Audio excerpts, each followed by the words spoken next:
నువ్వు తింటూ ఉండు. నేను మీ నాన్నకు టాబ్లెట్ ఇచ్చొస్తాను.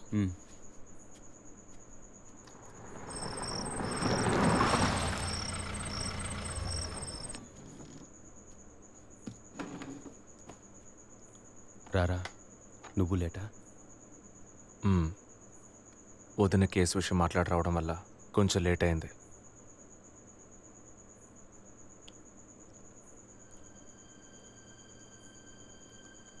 ఇంత పని చేస్తావు అనుకోలేదు.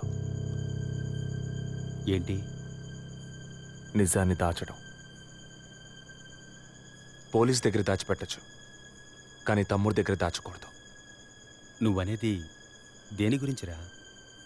వదిన విషయమే. వదిన విషయమా?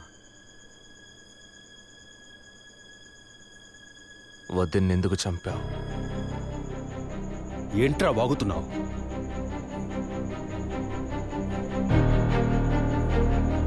నిజంగా వదిన కడుపులో ఉన్నది నీ బిడ్డేనా? ఏం కూర్చావరా? మీ వదిన గురించి ఎంత మాట అన్నావురా? చేతిరా, నిజం చెప్పరా. పోలీసు అని ఏమైనా మాట్లాడతావా? నిజాన్ని నువ్వెందుకు దాచావు? దాచడం తప్పని నీకు తెలీదా? నేనేం దాచాను రా? చెప్పరా, నేనేం దాచాను? నువ్వేదో దాచిపెట్టావు, చెప్పరా.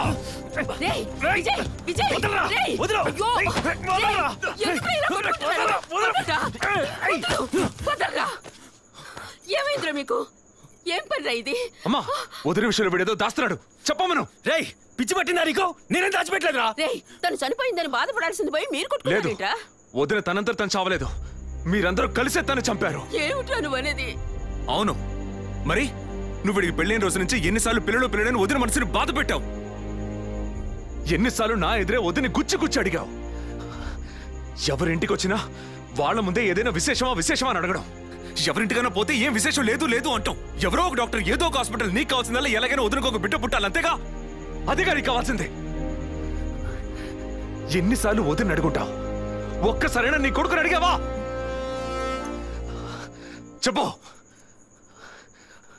చెప్పమను. నిజమేరా, నేనే తప్పు చేశాను. నువ్వు చెప్పినట్టు తప్పు నాదే, తప్పంతా నాదే. కానీ నువ్వనుకున్నట్టు కాదురా. నీకు బాగా తెలుసు ఎన్ని హాస్పిటల్స్, ఎంతమంది డాక్టర్లు, ఎన్ని గుళ్ళ చుట్టూ నేను మీ వదిన తిరిగాం. చివరికి ఒక నమ్మకమైన హాస్పిటల్లో అపాయింట్మెంట్ దొరికింది.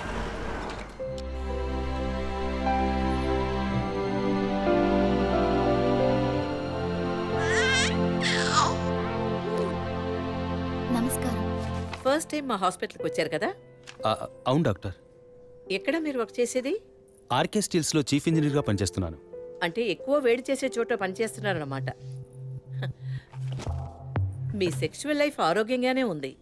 పిల్లల విషయంలో మాత్రం మీ స్పర్మ్ కౌంట్, అదే వీర్య కణాల సంఖ్య నార్మల్గా ఉన్నా మొబిలిటీ, స్పీడ్, హెల్దీనెస్ అన్ని వీక్గా ఉన్నాయి. ఇవాళ ఉన్న కపుల్స్లో 150 మందికి ఈ ప్రాబ్లం ఉంది. కారణం వాళ్ళు వర్క్ చేసే చోటు, మెంటల్ స్ట్రెస్, తినే భోజనం అన్నిటి వల్ల. ఇదేం పర్మనెంట్ ప్రాబ్లం కాదు. త్రూ ప్రాపర్ ట్రీట్మెంట్ ఈజీగా మీ వీర్య కణాల క్వాలిటీని అభివృద్ధి పరిచి నార్మల్గా బిడ్డకి జన్మనివ్వచ్చు. ఈ ట్రీట్మెంట్కి ఎన్ని రోజులు పడుతుంది డాక్టర్? కనీసం 1 year పడుతుంది.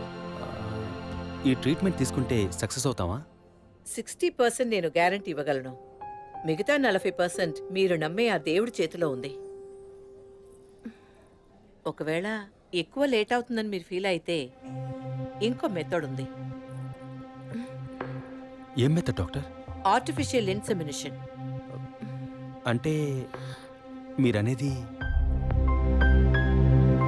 దట్ మీన్స్ సెక్షువల్ లైఫ్ ద్వారా సాధ్యంగాని విషయాన్ని కృత్రిమ విధానంలో ఇంజెక్షన్ ద్వారా మీ వీర్యకణాలను మీ వైఫ్ అండంలోకి పంపిస్తే చాలు 100% గర్భవతి అయ్యే అవకాశం ఉంది.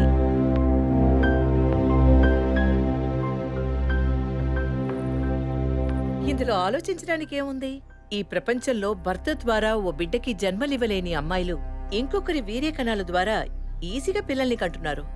మంచి అవకాశం ఉంది. పైగా మీ హస్బెండ్ది. ఆలోచించేదేముంది? తొలి రాగం చెరిపేను ఎదగెదూరం కను పాప దాటి వచ్చే కలయిదా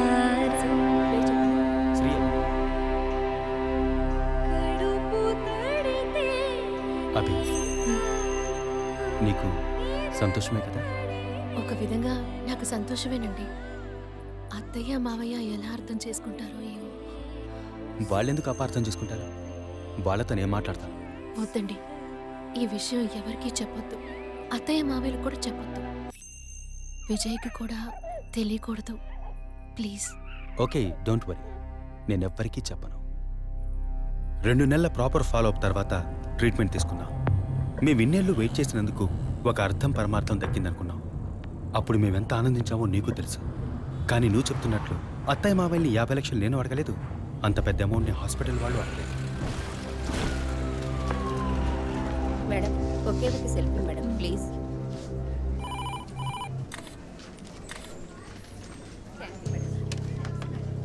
సార్, మీరు లోపలికి వెళ్ళొచ్చు. Thank you. Please be seated.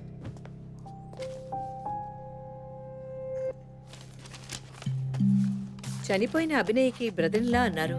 Really it's pity about that girl. Suicide చేసుకోవాల్సిన అవసరం ఏమొచ్చింది తనకి? ఇంకో 5 months లో పండంటి బిడ్డ చేతిలో ఉండేది. ఆర్టిఫిషియల్ ఇన్సెమినేషన్ మూలంగా పిల్లల్ని కనడం నిజంగా సేఫ్ అంటారా డాక్టర్? అంత మాట అన్నారేంటి? ఇక్కడ రిస్క్ అనే మాటకి చోట్లేదు.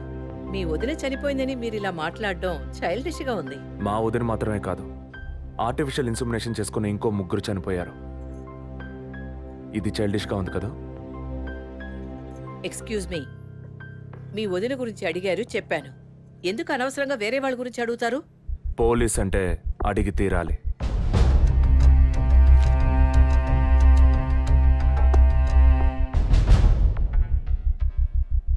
ఐఎమ్ సారీ, నేను ఇక్కడ క్యాజువల్గా అడిగిపోదామని వచ్చాను. కానీ మీ మాటలు విన్నాక ఇప్పుడు ఇది ఎంక్వైరీగా మారింది. మా అన్నయ్యకి పిల్లలు పుట్టే అవకాశం లేదని వేరే హాస్పిటల్లో రిపోర్ట్స్ ఇచ్చారు. దీని గురించి మీరేమంటారు? సింపుల్. హెడేక్ అని డాక్టర్ దగ్గరికి పోతే ఒకరు ఆర్డినరీ హెడేక్ అంటారు, ఇంకొకరు డీహైడ్రేషన్ అంటారు, ఇంకొకరేమో ఎంఆర్ఐ తీసి చూద్దాం అంటారు. కానీ ఎవరు కరెక్ట్ గా డయాగ్నోస్ చేసి ట్రీట్మెంట్ ఇస్తారనేదే ముఖ్యం. సర్లేండి, డాక్టర్లు కూడా సాధారణ తలనొప్పిని బ్రెయిన్ ట్యూమర్ అని చెప్పి బిల్లు పెంచేస్తున్నారు కదా. మాట వరుస కన్నా. ఎందుకు ఈ డౌట్? బయట మీరు చూసారే, టీవీ సెలబ్రిటీస్ మదన్ కౌసల్య వాళ్ళు కూడా ఇష్టమయ్యి ఆర్టిఫిషియల్ ఇన్సెమినేషన్ చేయించుకున్న వాళ్లే. ఆ రికార్డ్స్ అని కూడా మేము సీక్రెట్ గా మెయింటైన్ చేస్తున్నాం. సీక్రెట్ గా బిల్డ్ చేసుకున్న వాళ్ళు సెల్ఫీ తీసుకుని ఫేస్బుక్ లో పెట్టినట్టు సీక్రెట్ బాగా మెయింటైన్ చేస్తున్నారు. Keep it up. Anyway, legal గా మీ ఫ్రాంచైజీలో ఉన్న ఏ హాస్పిటల్స్ లో ఆర్టిఫిషియల్ గర్భధారణ చేస్తున్నారో, అది మాత్రమే కాకుండా ఎంతమంది క్లయింట్స్ ఇంతవరకు ఈ ట్రీట్మెంట్ తీసుకున్నారో నాకు ఫుల్ డీటెయిల్స్ కావాలి. ఇంకా ముఖ్యంగా మీ హాస్పిటల్ రిపోర్ట్స్. అవి ఇండియన్ మెడికల్ అసోసియేషన్ లో దొరుకుతాయి, but you need legal permission for that. అంత త్వరగా మీకు అందవు. మీ హస్బెండ్ ఈ హాస్పిటల్లో డీన్ మాత్రమే కాదు, మీరన్న అదే ఐఎంఏలో one of the board member కూడా. సో మీకు వీలవుతుంది. Manual and all the system reports ఒక్కటి కూడా మిస్ అవ్వకూడదు. షూర్, 2 days లో వచ్చి తీసుకోండి. సారీ మ్యామ్, ఇంకో 2 hours లో కావాలి. ఓకే, నేను డిపార్ట్మెంట్కి ఇన్స్ట్రక్షన్స్ ఇస్తాను. If you don't mind, can you make it now?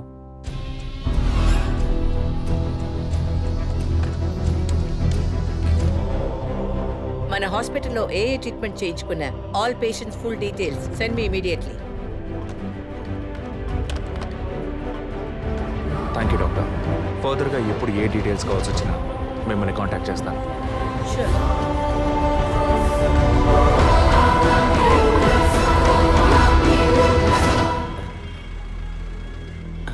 పాలు సెలూన్ సార్, షేవింగ్ ట్రిమ్మింగే సార్? నేనటి న్యూస్ పేపర్ ఉంటే వెళ్ళి తీసుకురండి. అలాగే సార్. ఇదిగో సార్.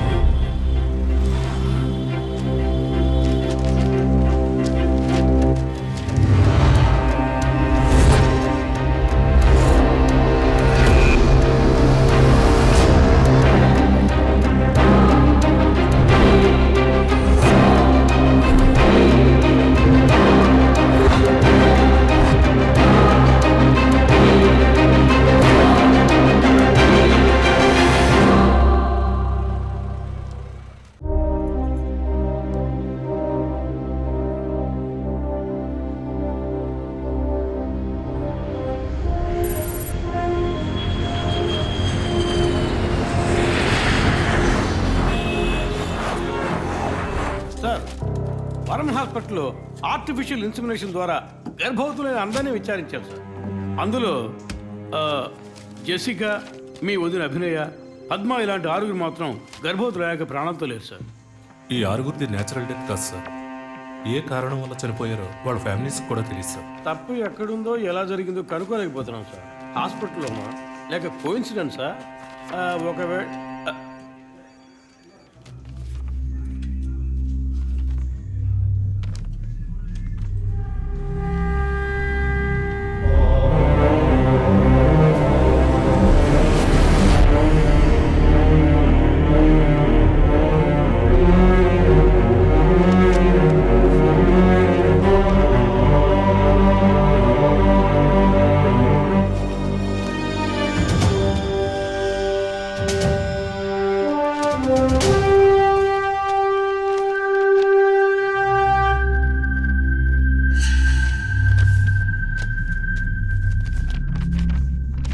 ఏంటి సార్?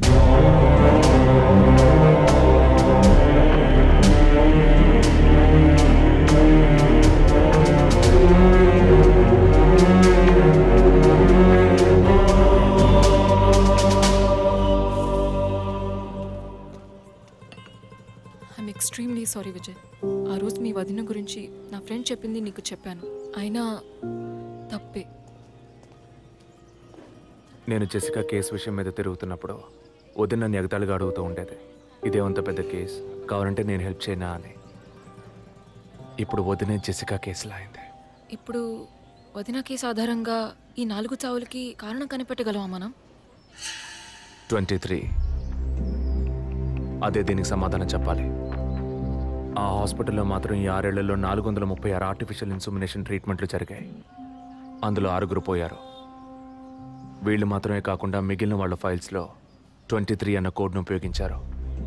అంతకన్నా ముఖ్యంగా అన్నయ్యకి ఇంట్లో వాళ్ళకి తెలియకుండా వదిన వాళ్ళ అమ్మ నాన్నని 50 లక్షలు డబ్బు అడిగింది. అన్నయ్యకో హాస్పిటల్కో అవసరం ఏమాత్రం లేని ఆ డబ్బు ఎవరో 3వ వ్యక్తికి అవసరమైంది. రాత్రంతా ఫోన్ చేశాను. ఏ వైఫ్ అంటే భయమా? బాయ్. రేపన్నా ఆఫీస్కి వస్తావుగా? ఆంటీ, నువ్వు నేను ఐస్ క్రీమ్ తిన్నావని మమ్మీకి చెప్పకే. ఓ చెప్పద్దా? నేను చెప్పకుండా ఉండాలంటే నాకు ఇంకోటి కొనివ్వాలి, లేకపోతే నేను చెప్పేస్తా. ష్యూర్.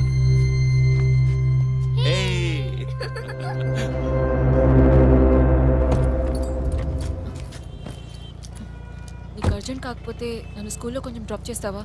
ఇప్పటికే లేట్ అయింది. గీత, ఏమిటి జరుగుతున్న ఇన్సిడెంట్స్ని బట్టి చూస్తే ఇది బ్లాక్మెయిల్ ఎందుకు కాకూడదు?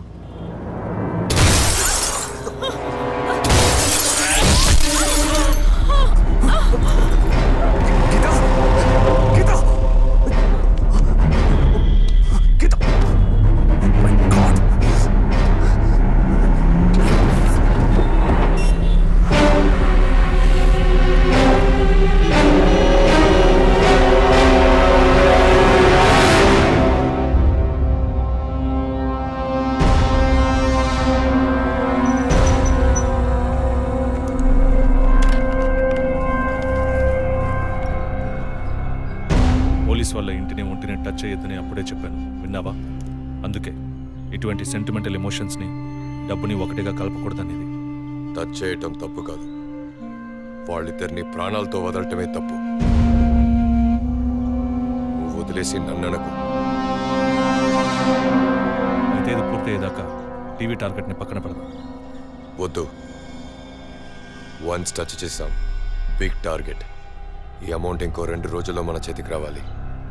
ఎవరిని నమ్మొద్దు, నువ్వే పూర్తి చేసి చెప్పు. Got it? Okay.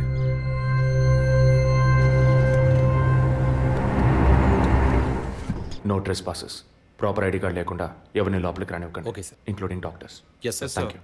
Okay sir.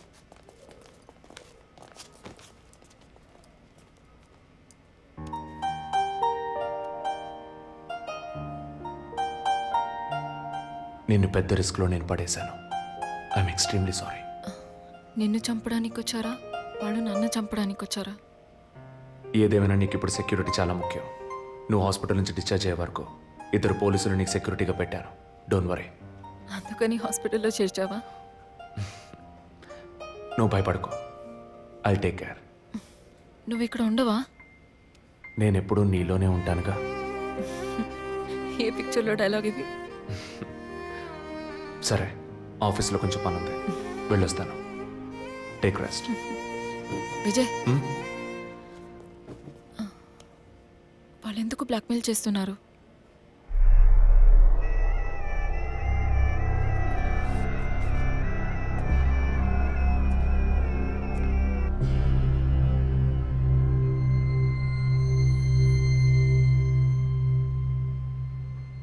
నా కడుపులో పెరిగే బిడ్డ మీద ప్రమాణం చేసి చెప్తున్నాను, నేనే తప్పుడు పని చేయలేదండి. నన్ను నమ్మండి ప్లీజ్, నన్ను నమ్మండి.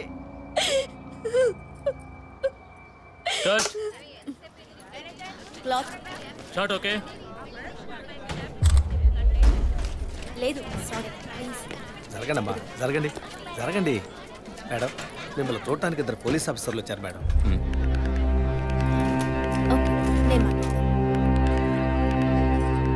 మేడం, ఒక తల్లి బిడ్డల్ని ఎలా పెంచాలి అన్నది మీ సీరియల్ చూసిన తర్వాత ఎంటైర్ ఆంధ్రప్రదేశ్ నేర్చుకుందామా. బిల్డప్ ఇచ్చాను, స్టార్ట్ చేయండి. మీ వైఫ్ కన్సీవ్ అయిన విషయం ఆ రోజు హాస్పిటల్లో చూసినప్పుడే తెలుసుకున్నాను. కంగ్రాచులేషన్స్. Thank you. పబ్లిక్ లైఫ్లోకి వస్తేనే డబ్బు కోసం పోటీ పడే మనుషులు, శత్రువులు ఆటోమేటిక్గా పెరుగుతారు. మీకు రీసెంట్గా అటువంటి శత్రువులు ఎవరైనా ఉన్నారా? అటువంటి వాళ్ళు ఎవరు లేరు సార్. ఐ మీన్ డబ్బు విషయంగా ఈ వారం రోజుల్లో ఫోన్ కాల్స్, థ్రెట్స్ ఏమైనా? లేదు సార్, మీరు అనుకునే థ్రెట్స్ కాల్స్ ఏం రాలేదు సార్. ఒకవేళ అలాంటివి వచ్చుంటే ఏం భయపడక్కర్లేదు, ధైర్యంగా మాకు చెప్పండి. మీకు కావాల్సిన ఫుల్ సపోర్ట్ నేను మా డిపార్ట్మెంట్ ఇస్తాం.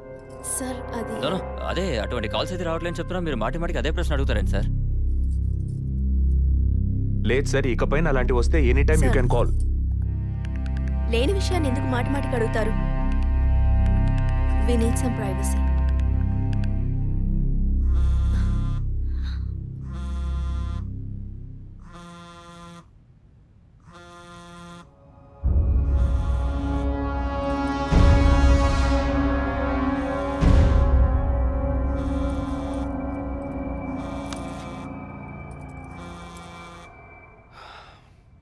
ఎనీవే, మీ కాఫీకి మాత్రం థ్యాంక్స్. ఇక నా ఫోన్ నెంబర్ మీకు అవసరం ఉండదు అనుకుంటాను. వస్తాను. మేడం, టన్నులు కొద్ది డైలాగులు మాట్లాడతారా? అవి మీ సొంత మాటలా, అద్దె మాటలా? ప్రాంప్టింగ్ ఇస్తా సార్. అమ్మాయి కాస్త పొగరుగా మాట్లాడినా చాలా మంచిది సార్. కానీ ఆడున్నాడే, ఆడి మొహం చూస్తే డోకొస్తాం సార్. ఆడి యాక్టర్స్ సీరియల్ ఆడిని పీకేసి ఇంకోటి పెట్టి ఈ రోజు నుంచి వాడి బదులు వీడియో చెప్పాలి సార్. అప్పుడే బుద్ధి వస్తున్నాడు. రవి, ఇమీడియట్గా TV artist Madan and Kausalya వీళ్ళిద్దరి mobile numbers, house landline number వెంటనే ట్యాప్ చేయండి. పర్టికులర్గా all the incoming calls record చేయండి. I'm on my way.